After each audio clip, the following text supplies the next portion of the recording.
सहना भवतु सहनौ भुनक्तु सह वीर्यङ्करवावहै तेजस्विनावधीतमस्तु मा विद्विषावहै। ॐ शान्ति शान्ति शान्तिः।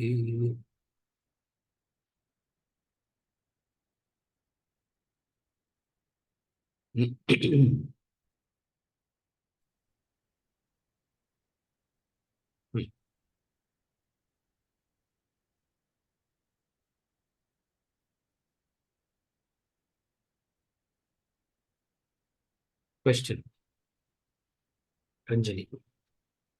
Mind is so used to holding on to long-held beliefs. It's just not becoming easy to let go of the wrong notion. That was the only reason for fueling the actions. Intellectually, somehow able to understand the distinction between wrong notion and right understanding. But this unprepared mind,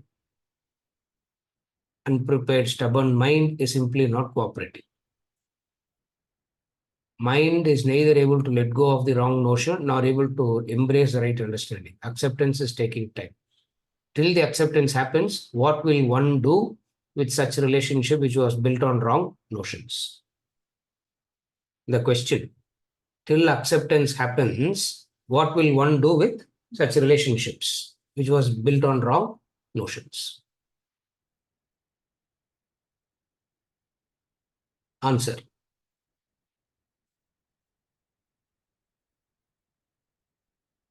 All relationships are based on the wrong notion of mine.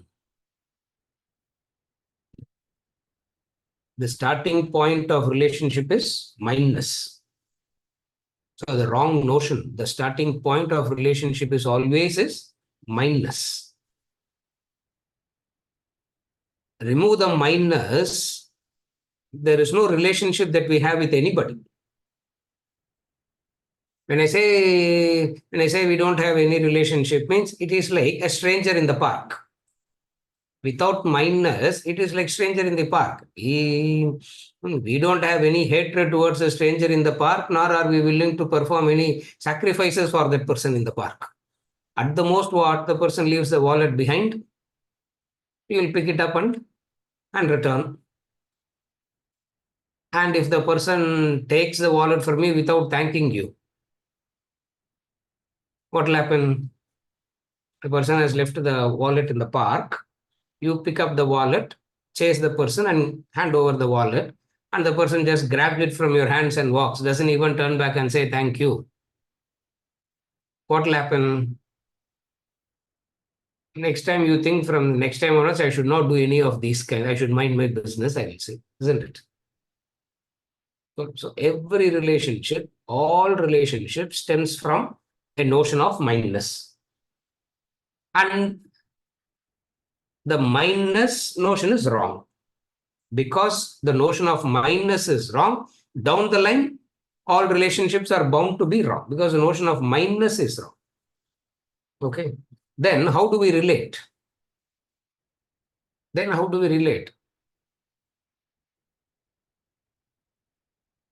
The classic Vedantic method and the right method and the only method of relating with people is gratitude. Gratitude should be the method for relating to people.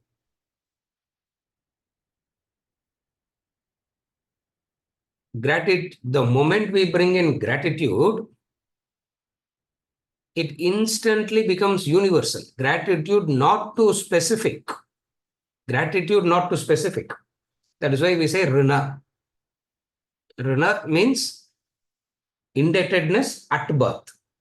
Since indebtedness is at birth, gratitude also starts from birth. You follow what I'm saying? Obviously, on a common sense plane, we all have certain obligatory actions. That is related to a few. That is common sense plane. We all understand that problem we don't have. Like, for example, I wish everybody gets educated. I wish everybody becomes literate. I wish everybody has everything. All these are common sense things. In action wise, I can do this only for a few. In action, I cannot make it universal.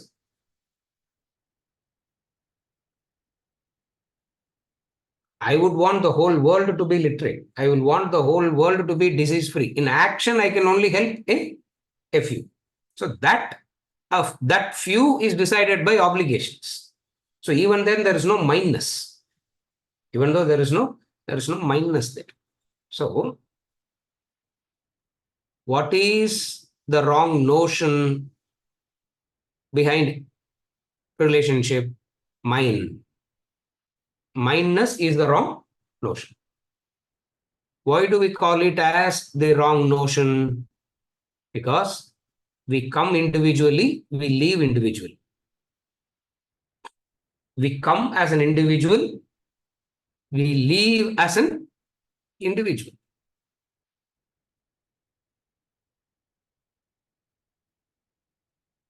Because of various factors, we all get pulled in together for a period of time. That's all. We all get pulled in together for a period of time. In that we pick up associations, and start calling it as mine. Therefore, the wrong notion is minus. Why? Because we come as an individual, we exist as an individual, and we live as an individual. That is the reality. You follow? So till the maturity comes, what to do with all the relationship? Make an effort to shift from mindness to gratitude. Mindness to gratitude. And whenever we talk about obligatory actions, gratitude is implied in that. We don't have to say obligatory actions with gratitude, because there cannot be a mechanical obligatory action. There cannot be an indifference mechanical obligatory action. You understand that? No. Obligatory action itself means a sense of thankfulness, understanding is backing it. Therefore, whenever we say obligatory action, what is implied in that is gratitude. Just as whenever we talk about action, attitude is implied in that. We don't have to separately bring in attitude. You follow what I'm saying? Therefore, what is the notion?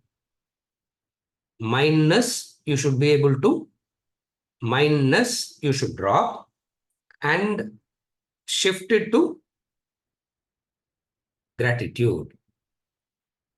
Gratitude will express itself as obligatory actions.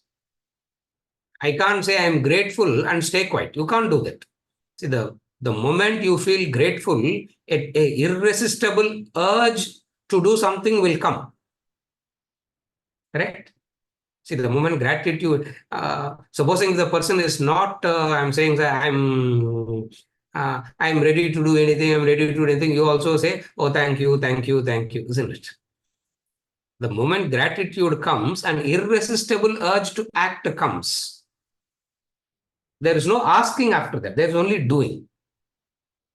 You follow? You follow the difference? Therefore, what should be the shift? The shift is the shift from mindness to gratitude. Yes, it takes a long time. It takes a very long time to drop the notion of mindness, because we do not know any other way of relating. We have not exposed ourselves to any other way of relating. That's why you have to go mindless. You follow? So till the wrong notion goes, what should you do? Try to bring in gratitude. Try to bring in gratitude. And what is gratitude? Gratitude is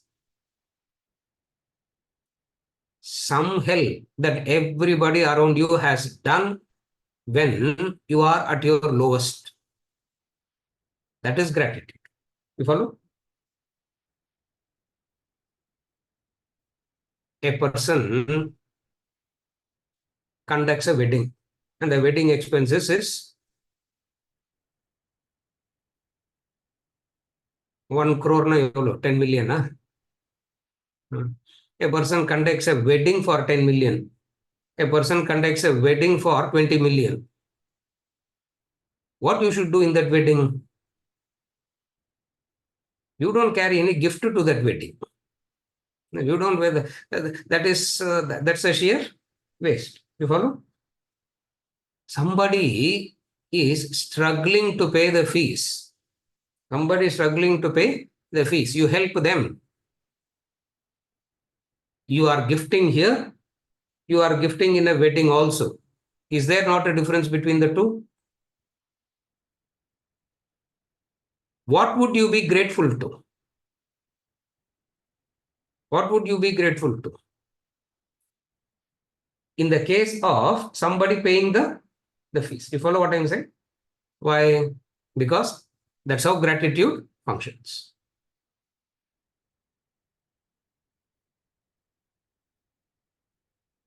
In the letter to the Earl of Chesterfield that we study, there's a sentence, no? He's not a patron, my lord, who looks at with unconcern when the person is swimming in, when the person is drowning in water, and embraces with help when the person has struggled to reach the shore on his own. He struggled and reached the shore on his own, and then come and say, oh, what can I do for you? What can I do for you? The fellow turns back and says, thank you, isn't it? Are you able to follow? What else can you do? What else is there to do at that point of time? So gratitude comes when? And you should always remember everybody around you has helped you in some way or the other at that point. Everybody around you would have done that. So all that I need to focus is on what? All that I need to remember is what? This is what I should remember. Two things I can remember. One is the pain they have caused. They caused some pain also, and they have done some sacrifices also. What you should make an effort to remember. Sacrifices you should make an effort to remember, but you cannot remember the sacrifices. You will remember the pain. You will only remember the pain. Why you remember the pain? Because you are hurt there. You are hurt. In sacrifices, your accounts are very clear because according to you, you have done more sacrifices. According to you, you have done more in return. Therefore, accounts are settled there. But hurt you remember. Why? Because according to you, accounts is not yet settled for the hurt they have caused. Are you able to follow what I'm saying? Vijay, Prida. Yeah. Somebody has done some sacrifices, settle the accounts very fast. Somebody has hurt you. How much ever times you settle the account, you don't get the satisfaction, isn't it? Why?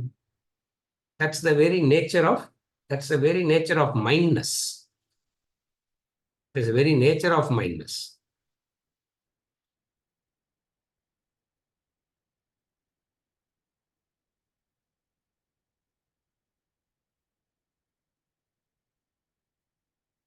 You hope a lot, you expect a lot, you want a lot, and the other person cannot afford it. And you get very hurt. Are you able to follow?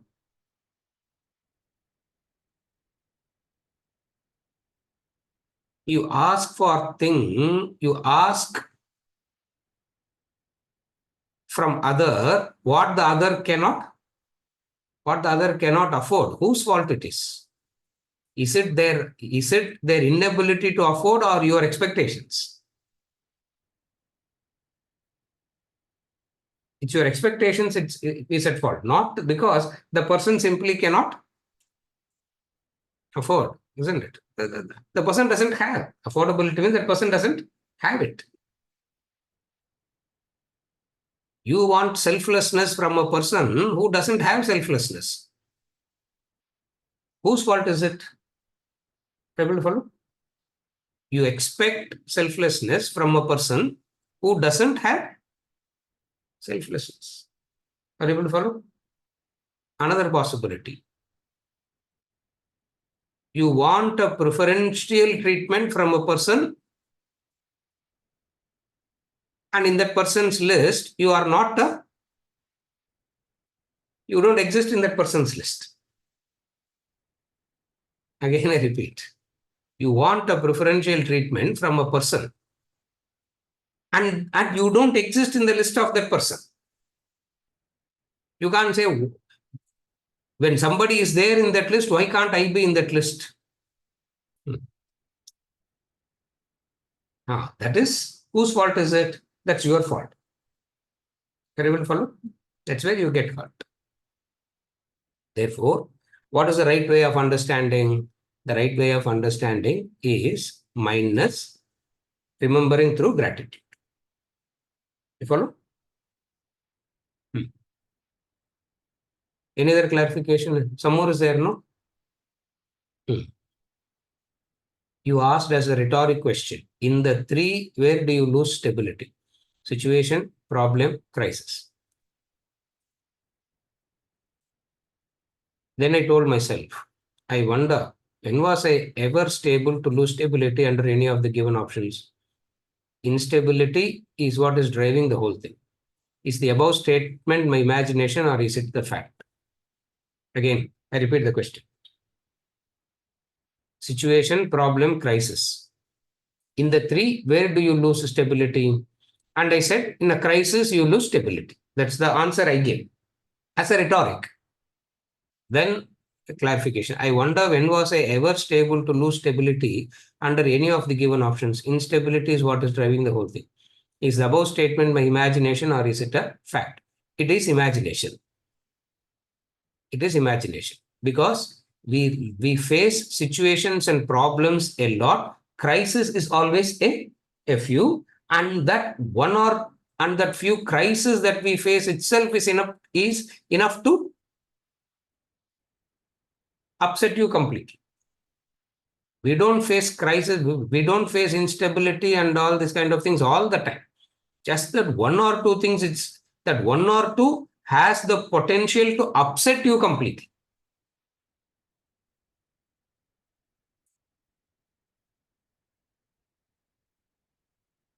If there is no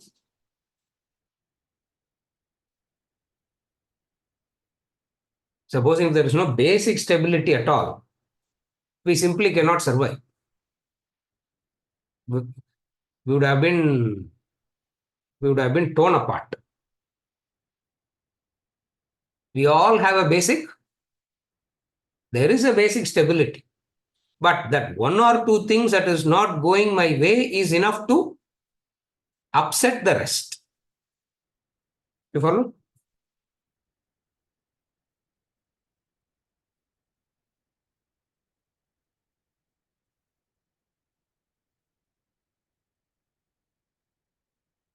Oh, I don't have anything in life, sir, a person says, isn't it?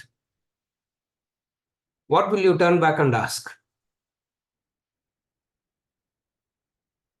What will you turn back and ask? Don't you have a house? Don't you get your food? Are you going to sleep in the night getting scared about tomorrow's morning food? Are you able to follow? So there are so many aspects of life where there is stability. That one or two things, which is our whole, since our entire focus is on that one or two things, that turns into a crisis, that is enough to upset. Are you able to follow? But we are so selfish to the core that we are not even grateful to the stability that I have now and be grateful to it. There is a stability now. Yeah. You follow?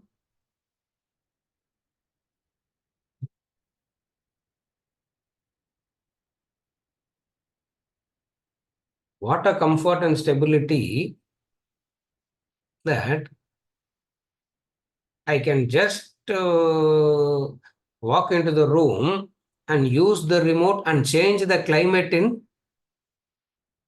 2 minutes. I can change the climate. isn't it? In 2 minutes, I'm changing the climate, isn't it?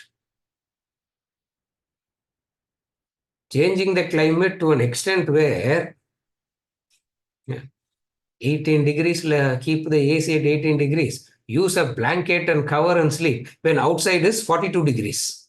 You just go out of the room, it is 42. Inside, I'm sleeping with the blanket on. What a stability, what a blessed state I am in, isn't it? But we don't see all that. You follow? So that one or two things is enough to make me go blind to the rest. All our suffering is because of us turning blind to the blessedness that we are having. Suffering is because of that. Always remember this. We suffer because we are very ungrateful to the blessings that we have. Very ungrateful means not making proper use of it.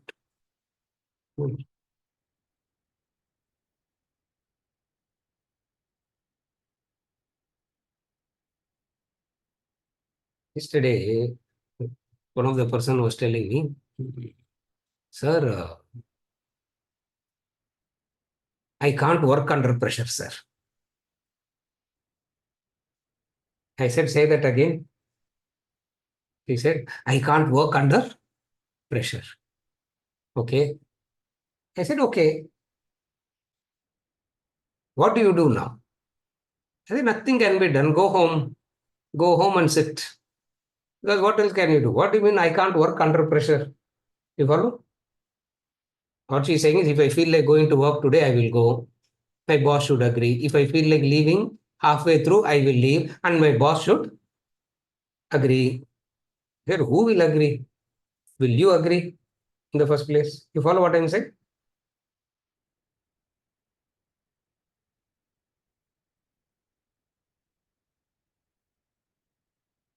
Ungrateful. Ungrateful.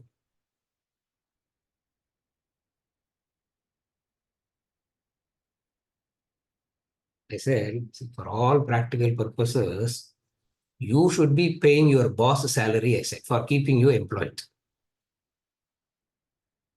You should thank the boss for keeping you employed, and every month you should pay salary to the boss. He's paying you salary. On top of it, you are saying, I can't work under pressure. Are you able to follow? Why? The fact is there's no pressure. Why? There's a stability. What is the stability? That 150,000 rupees, that 1.5 lakhs is a pocket money now, because stability is there. If that month is not there, stability is there, there's no problem. Supposing there is a person whose livelihood is on that 20,000 rupees a month, can that person say, I can't work under pressure? Can that person say all that? Are you able to follow? Stability. We are so ungrateful to the stability that we have. So stubborn, so selfish. So crisis is because of what now? Crisis is because of what now? The selfishness, the stubbornness, refusing to be grateful to the stability and not wanting to do anything in return. Refusing to move till I get what I want. Yeah. You follow? We have given the definition of a depressed person. No. What is the definition of depression? Stubborn mind is depression. Depression is not sadness. Stubborn mind. Refusing to mind will refuse to move. It will not move an inch unless I get what I want. I will not move. I will sit, I will cry, I will torture, but one thing I will not do. What? I will not. And I will follow. So we are all in a position where there is a lot of stability. There is a lot of stability. Yes, problems we all have. Problems we all Problems we all have. Yeah. Oh. Ganesh had a problem, so he has to tell me Zoom Echigongo, he said. Problem is there. It's not a crisis. You're able to follow? It's not a crisis. So, of the three, what will affect you the most? Crisis. Crisis is not from the situation. Crisis is not the problem. Crisis is what you create out of it. How do you create out of it? By your selfishness and stubbornness. Crisis is created out of your selfishness and stubbornness. Yeah, there is a problem. I'll try my best to do it.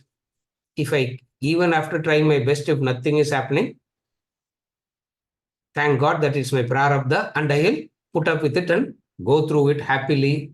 Where is, for this attitude, for this understanding, for a person who has this understanding, will there be a crisis at all? That's all it is. It means what?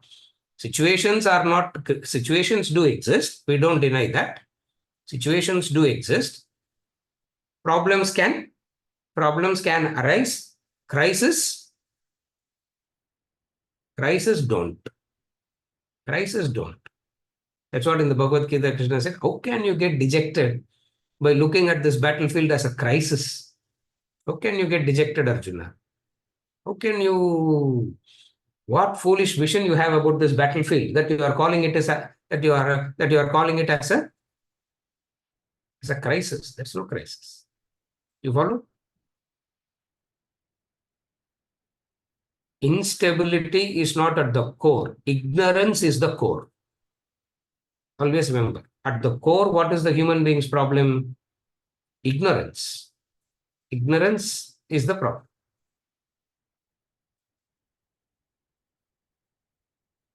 Ignorance of who you are. Ignorance of who you are. That ignorance is the problem. But nobody experiences any crisis because of this ignorance, no?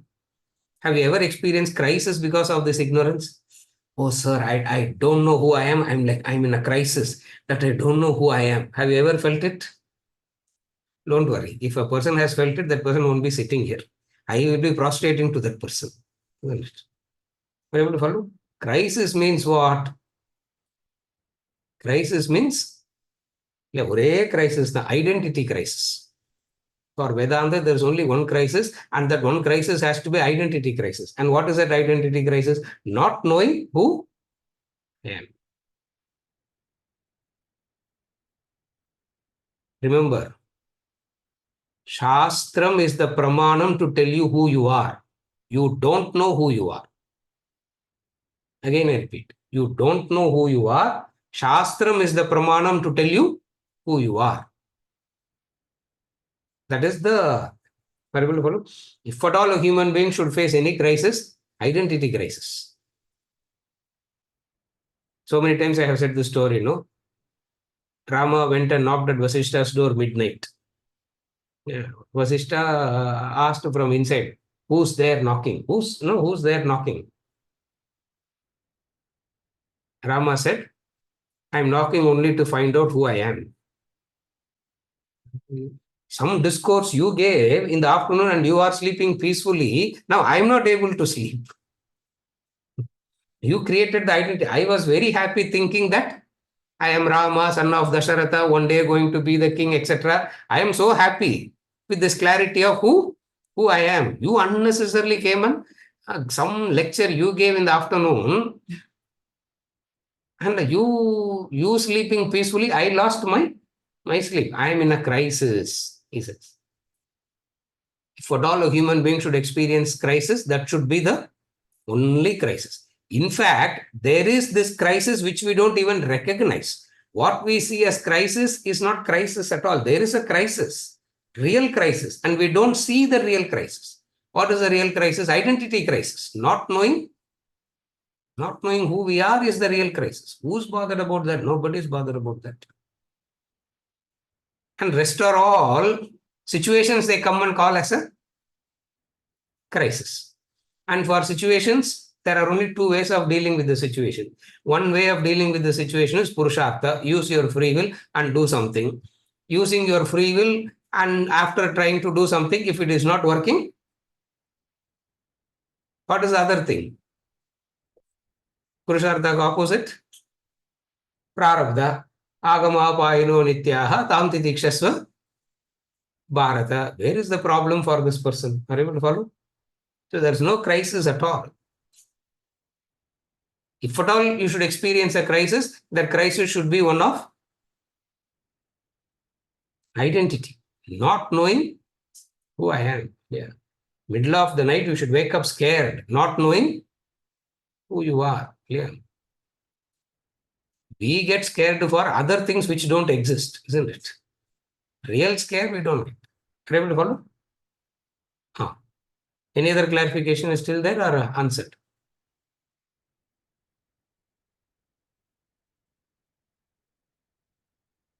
What is Pratipaksha Bhavana in relation to craving? Hmm?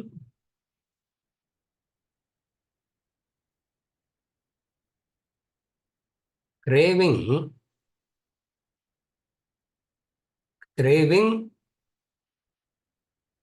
Pratipaksha Bhavana, begging. Craving is nothing but begging. Pratipaksha Bhavana, begging. You follow? Two types of begging. What are the two types of begging?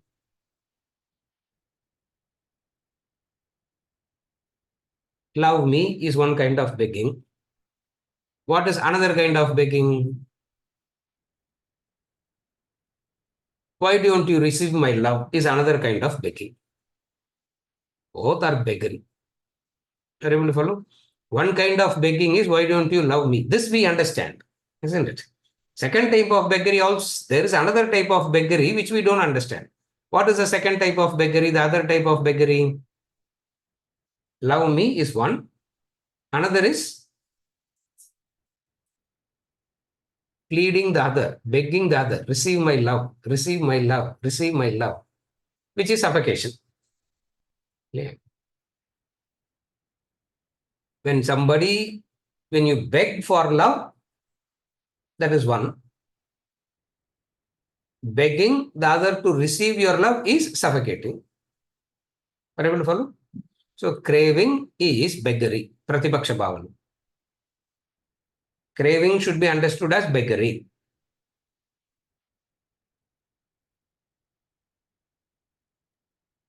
Second, at the sensory level,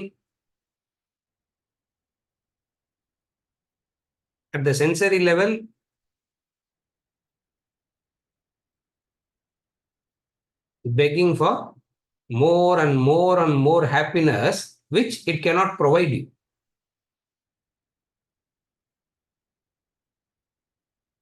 Again, I repeat, craving means trying to squeeze happiness beyond the capacity.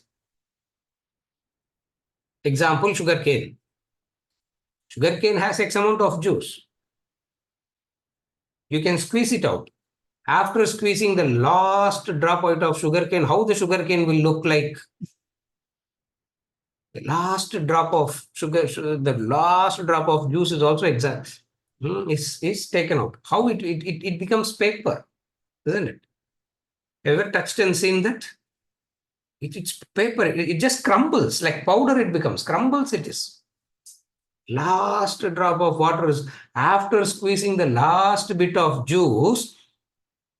You make it go through the machine again and again and again, hoping for more juice. Other than craving. Senses do that. The sensory level.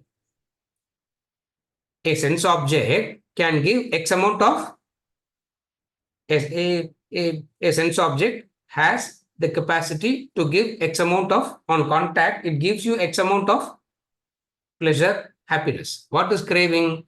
Having experienced that, you crave means you want it. You want it more and more and more. You want it again and again and again and more and more and more. So craving in artham again and more, again and more, again and more. That's craving. This is Pratipaksha Bhavana. Are you able to follow? Craving means again, same quantum. Again, is same quantum applicable? No, no, no. Again, more. Again, more. Again, more. Till the others, till the, I don't know. I don't know. I don't think any animal does it, isn't it? Squeeze the blood out of the other, and even after that also you can't stop. That is called craving. Pratipaksha Bhavana. You follow?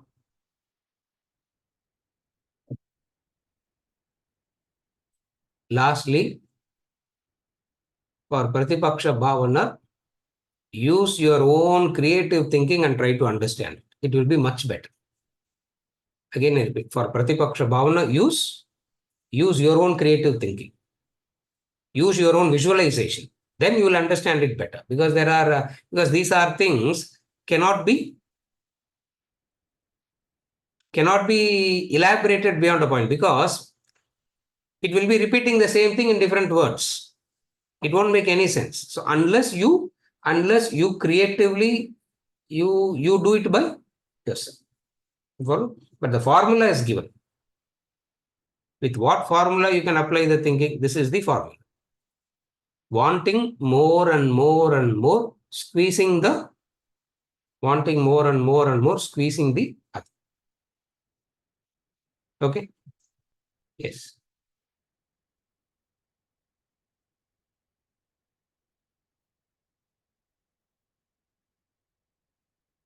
If renunciation says the other is incapable of giving me joy or sorrow, then where am I deriving the joy or sorrow from? What makes me believe the joy or sorrow comes from the other, as in owning an object or claiming exclusivity over a bright being? Being. Over a being, not brighter. I'm sure. Delete the bright. Only being. Renunciation says the other is incapable of giving joy or sorrow, then where am I deriving the joy or sorrow from? The joy or sorrow that you experience is the play of the mind. It's the mind that creates the illusion of joy and sorrow. So the joy and sorrow is an illusion created by the mind. Again, I repeat. Joy or sorrow is the illusion created by the mind.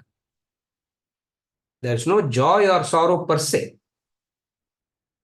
It's an illusion created by the mind. So where do you renunciation says? What is renunciation saying now? Stop the illusion.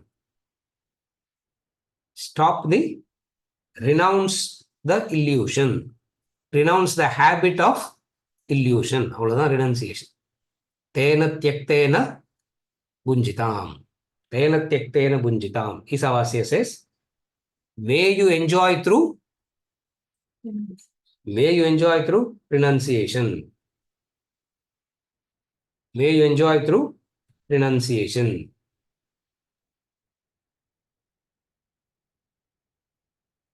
The path of Priyam and the path of Shreyas. The path of Shreyas and the path of Priyam.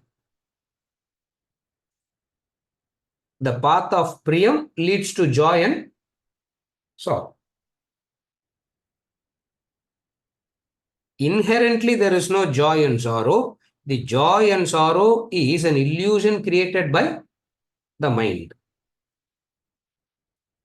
How do we say it is an illusion created by the mind? It is an illusion created by the mind because the joy and sorrow is a subjective phenomenon. Therefore, it is an illusion created by the mind. Anything subjective is an illusion of the mind. Are you able to follow?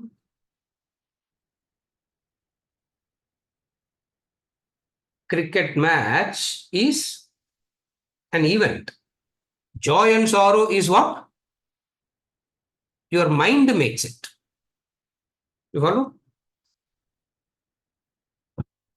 Anything subjective is illusory, self-created. Anything subjective, understand that. Understand it that way, it becomes easy. And all that the mind experiences is purely subjective. That is why what you see or experience from one, the other doesn't see. The rest doesn't see. Cigarette being the same gives joy to one and sorrow to another. Person being the same gives extreme joy to one and ready to do anything to get rid of the other. Isn't it? Same person, isn't it?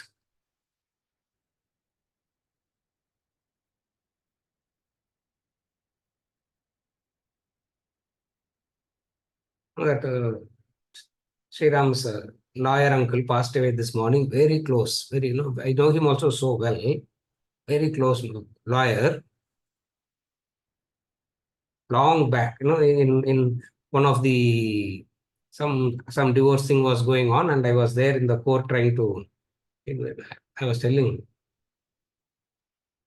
that lawyer, see that person there, how she is desperate for this person, and look at the person here, how she is ready to do anything to get rid of that person.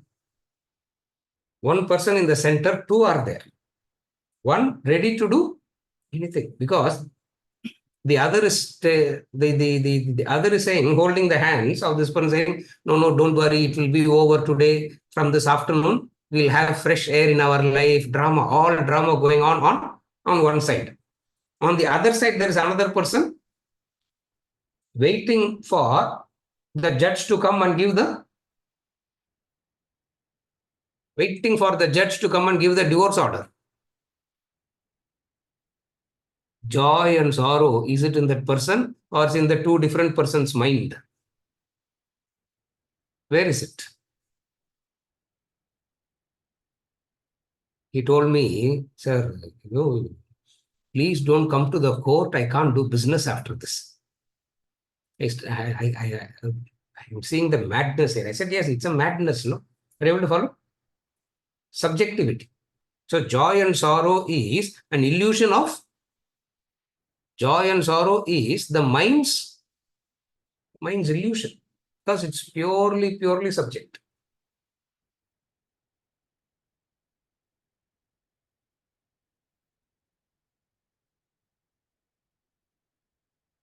Object existing is not subjective. Objects exist. The existence of the object creating mental state of joy and sorrow is subjective. The existence of the object or being is not joy and sorrow. Carefully remember this distinction. Shankar, purida? Existence of the object or being is not joy and sorrow. It is existence. What your mind makes out of that existence is purely subjective, which is joy and sorrow. Are you able to follow? That's why the joy of one is sorrow to the other. The sorrow of one is joy to the other. Are you able to follow? One person is saying,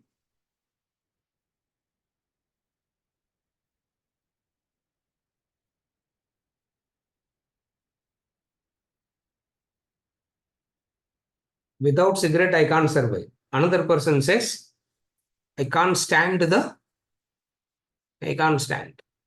We are not saying which is right, which is wrong.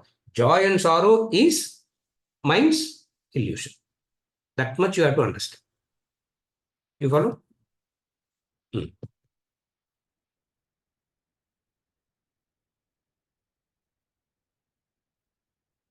Are we doing any text in this class, Anshu? Are we studying anything here? I don't remember. Wisdom attachment. Which book? Any book we are doing? Name of the book? What is the name of the book? Fall of the Human Intellect. Oh, there's the book called The Fall of Human Intellect. Yes, please. What are we supposed to read in that? Attachment. Attachment. Oh, attachment. Okay.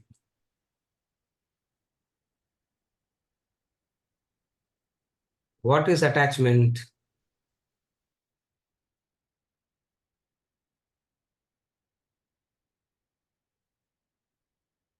Formula. Selfishness. What is attachment? Selfishness.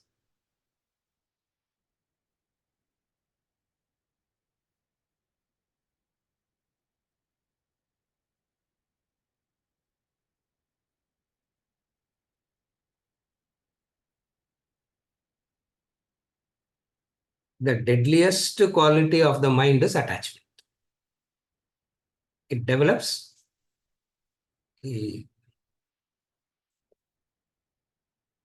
attachment, possessiveness. We use everything synonymously.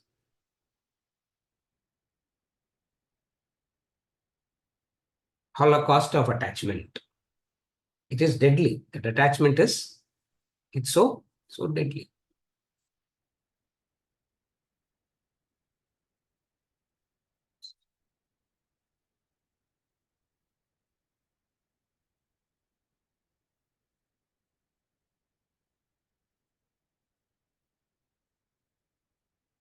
Possessiveness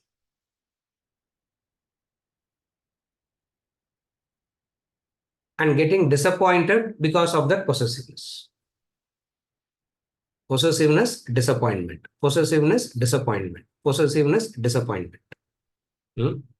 Or possessiveness, suffering. Possessiveness, suffering. Possessiveness, suffering. This is called, this is attachment.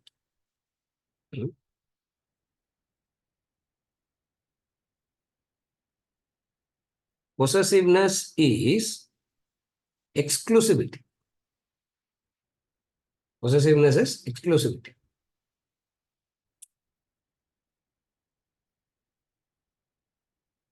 In the Zen tradition, they talk about the story. One of the person who joined the Sangha, every day there is a ritual of morning and evening ritual of the agarbatti, the incense sticks ritual. So the person who joined the Sangha newly thought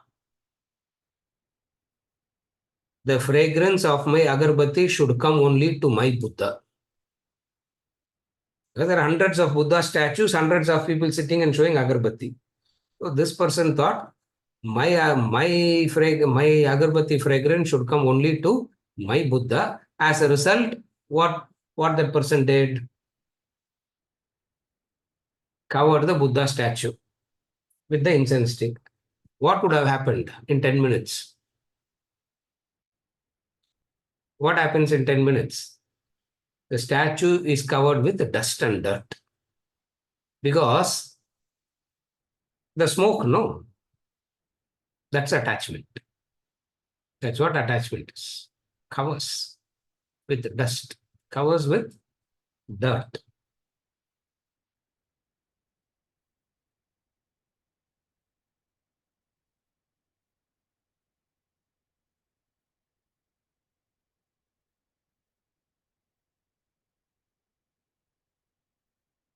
Love is a wonderful, beautiful, natural emotion. When selfishness takes over that emotion, it becomes attachment. Love is a beautiful emotion, wonderful emotion. Energy, strength comes from that love. Energy, strength, all comes from that love.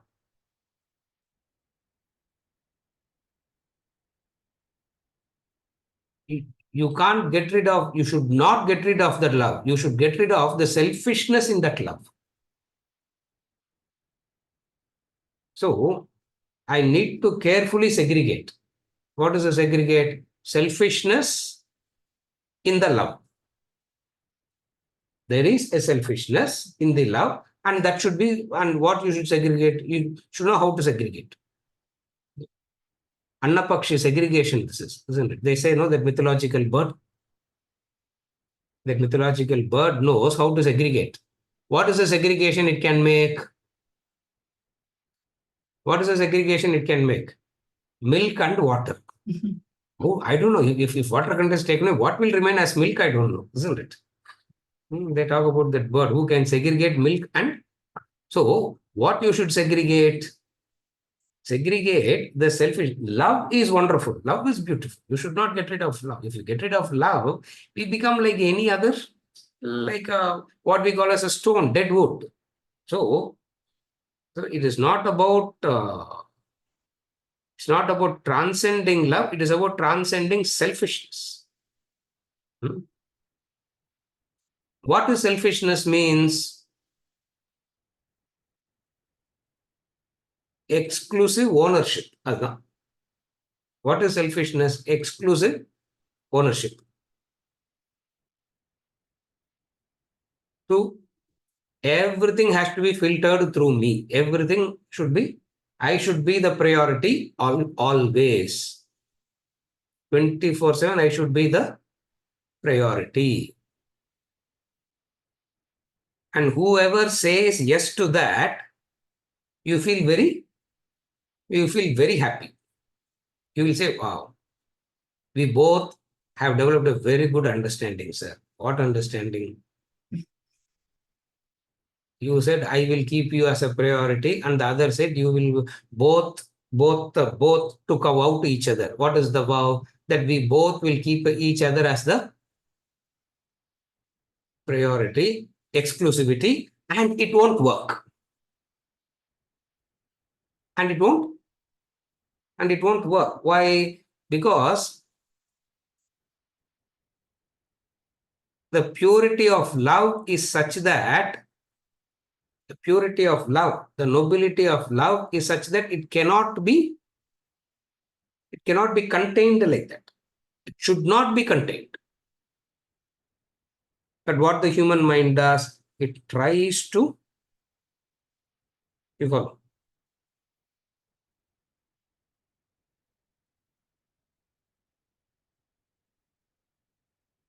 In attachment, there is a pain.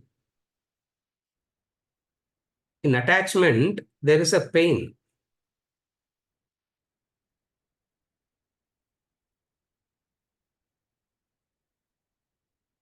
Can you love anybody who causes pain to you? What would you want to do to the person who causes pain to you?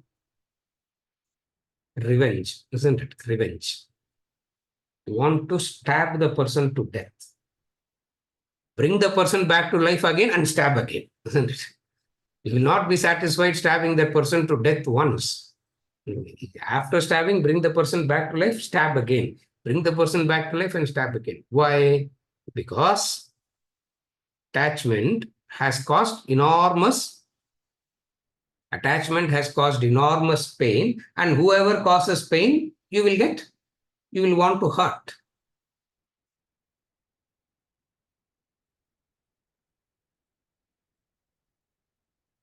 Ramatirtha.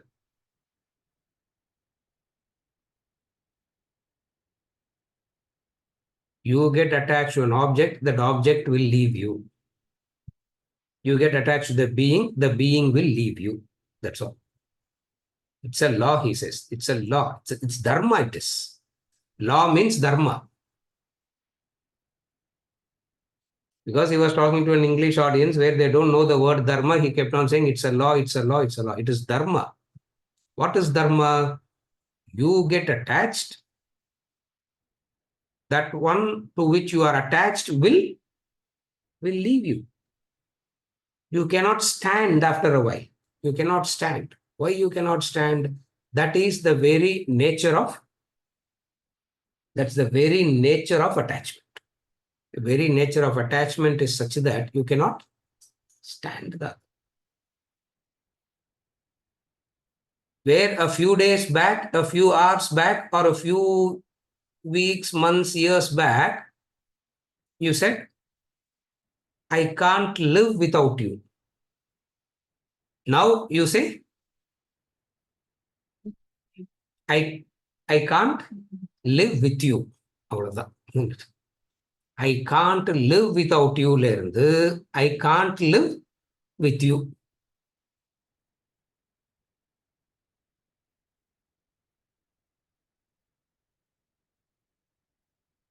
Shattered, distressed is the law. Attachment. The law of attachment is you will be shattered, you will be distressed. But the person will not learn. Again, they'll go and put the finger in the fire and get burnt. That's foolishness. They will go back. Again, they'll put the finger in the fire and get burnt. Again they do it. Again they do it.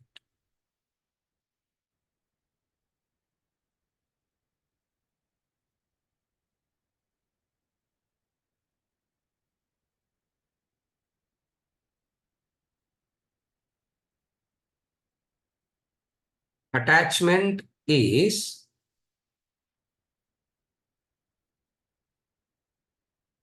using the other for your happiness, for your pleasure. It's a Rakshasa guna. It's Rakshasa. Using the other for your pleasure or happiness is attachment. Because that person is a mere tool for your. That person is a mere. You can't accept the person.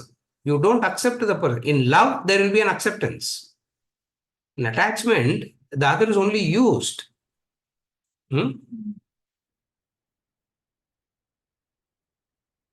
See it like that. Attachment, selfishness, use and throw. Love means acceptance, service. Love means acceptance and service. Attachment, use and throw. And today's culture is about use and throw, isn't it?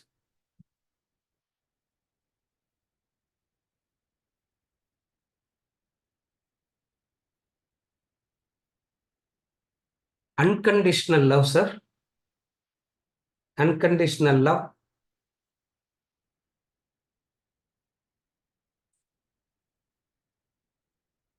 The world is a mirror. You stand in front of mirror. What gets projected? What gets projected? You stand in front of the mirror. What gets projected? You only know. You stand in front of the mirror. What do you see? You. So the world is like that. You have unconditional love. The world gives unconditional love. The world shows unconditional love. You have selfish attachment. World shows only that. But sir, it is not like that. I give unconditional love to everybody, but everybody is only using me, sir. When you are really in love, you understand you are not being used at all. You are so happy about it. That's love. Are you able to follow? That's being unconditional. Are you able to understand the difference? Opposite of that is people always say, I am showing unconditional love, but I'm being abused all the time. I'm being used all the time.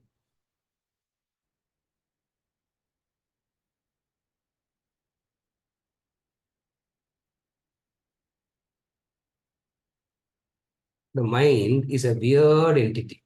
Mind is a very weird entity. What is a weird entity of the mind?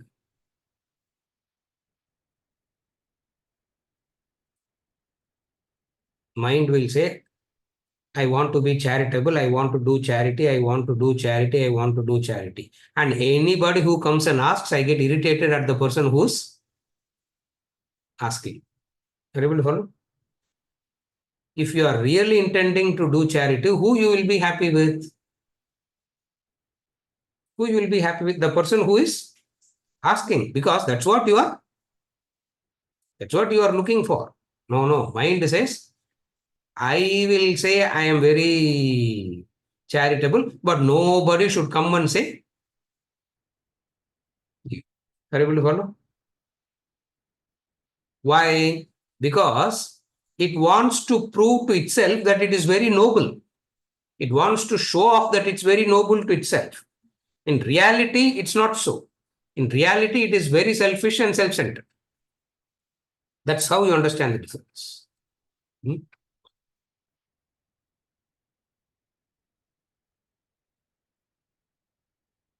The tragic loss of any relationship is because of attachment. It is because of attachment. Because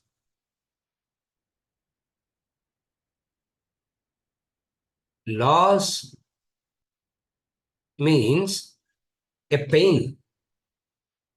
Loss means a pain. What is love? We have said this any number of times. The person loving you today need not love you tomorrow. And when the other person says, I don't love you anymore, what will you say? What will you think? What will you say?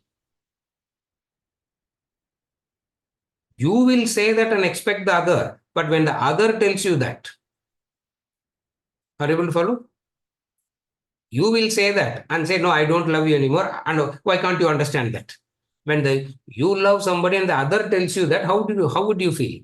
That's attachment. Selfishness will be seen there. So what is the law of love? The person loving you today need not love you tomorrow. And when the other person says, I don't love you tomorrow, you are grateful to the love of, yesterday and not torture the person today. Terrible for not torture the person, not suffocate the person, not torture the person. Attachment will never allow you to do that. Why? Because attachment is because of you extracting happiness. Why will anybody want to let go of their extraction of happiness? They'll get very irritated, no? That's why anybody interferes, they get angry at that interference and want to eliminate that interference. Remember that? Tom loves Elizabeth, John comes in between. Why? Because the other is interfering with the other is interfering. Now, when anybody is interfering, what will happen? I'll get extremely upset and angry. You follow? Lastly, mind oscillates between attachment and indifference. Between extremes of attachment and indifference lies love. The mind oscillates between attachment and indifference. At one point of time, I'm extremely possessive. At another point of time, I just don't care. I just don't care what happens. That is indifference. At one point of time, I will, and when you are attached, very soon you will move to indifference. In that indifferent state, you will feel a sense of loneliness. From that loneliness, you will try to get attached to something else. Between these two extremes, somewhere in the middle lies this elusive thing called love. And love is such a beautiful thing, isn't it? Human being knows how to write poetry on love. Human being knows how to write theses on love. Human being knows how to make art on love, poetry on love, theses on love, science on love, and don't know what love is. Ramakrishna Paramahamsa gives a beautiful example. It's like a human being visiting a mango farm, counting the number of mangoes on the tree, the leaves, everything, but doesn't taste the mango. Who's the wise one? The wise one doesn't worry about the mangoes, the leaves, he goes, picks up the mango and it's able to follow. Human beings are like that. They can write poetry on love. They can write novels on love. And looking at the novel, looking at the poetry, you think, wow, what love is.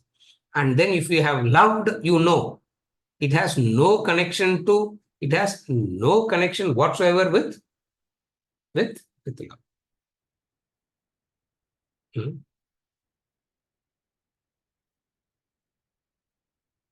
Love is so satisfied loving, it's a one-way traffic. Reciprocation doesn't exist at all in love. Because supreme satisfaction has come in love itself, reciprocation doesn't exist at all. Therefore, we say it's a one-way traffic. Otherwise, it's always reciprocation. Always, we look for a reciprocation, isn't it? Some kind of a reciprocation. Maybe gross or subtle, maybe tangible, intangible, but reciprocation has to be there. That's attachment. Love doesn't bother about reciprocation. Why? Because love experiences abundance. Love experiences abundance. Love is an endless reservoir. It is. It's an endless reservoir. It's like the perennial river, not the rivers that dried up. Not the rivers that get dried up in summer and comes back again. So love is a perennial river. Meaning throughout the year it keeps flowing, Experience of love is experiencing abundance. It's a one-way traffic because reciprocation doesn't exist. Don't say it doesn't matter. Reciprocation doesn't exist at all for this person.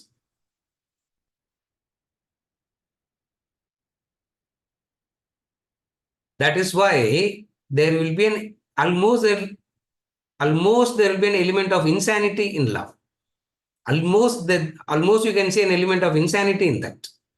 Why? It will go on and on and on endlessly. It will go on and on and on endlessly. With the last example, I conclude. Remember that story we give about Ramakrishna Paramahamsa saving a scorpion? That's love. Ramakrishna Paramahamsa was bathing. And when he was alive, people called him mad, isn't it?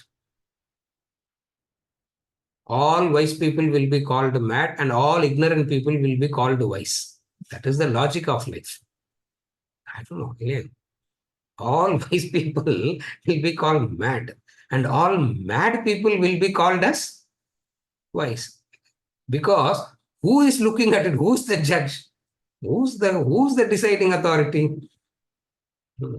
So, one of his disciples said, see, now that you are becoming more and more famous, now that you are becoming more and more famous, more YPOs are coming, isn't it? More YPOs are coming, more events are happening. You should behave yourself more culturally now. Ramakrishna heard all that. He wasn't even hearing. He heard all that. And they were in the Ganges, Dakshineshwar, Ganges. He saw a scorpion getting floated. It was drowning, not floating, drowning. So instinctively what he did, he put his hand and scooped the scorpion out of the water, trying to save it. When he tried to save that, what the scorpion did? Stung. In that, it lost its balance and fell into the water again. Again, he scooped and took it out. Again, the scorpion stung. The disciple said, it's proven that you are mad. It's proven now. This act proved that you are mad. Ramakrishna said, what do you mean? See, how many times you are saving the scorpion, it is stinging? No. Why can't you just leave it? Just leave it.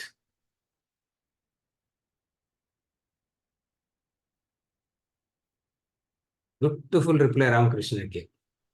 Can you go and tell the scorpion not to sting? Can you teach the scorpion not to sting? அவ்வளவுதான். Oh God. Beautifully. Are you able to follow? The nature of scorpion is to sting. Nature of Ramakrishna is to love, keep saving. Where is the problem? Scorpion is doing its job. Ramakrishna is doing his job. Oh, what a state of existence that is. Yeah. அப்படியே dramatically அங்க போய் உட்கார முடியாது. We have to do lot of tapas and karma and etc. and go there, reach that level. But that level do exist in reality. That level does exist in reality. What is that level? Nature of scorpion is to sting. Nature of Ramakrishna is to save. Vijayarangan. Nature of world is to sting. Nature of Vijayarangan is to what? Nature of Vijayarangan is to love. Yeah, love. More the sting, more you love. Yeah. Why? Because wow, what a beautiful expression of reciprocation, stinging. You love that reciprocation. Somebody reciprocates with garland, somebody reciprocates with sting. When you take the garland, you take the sting also. Why? Because to you, both are one and the same. It's a wonderful, beautiful emotion, love. And when selfishness comes in, it turns into attachment. With this, we conclude. Next week, we'll read the text.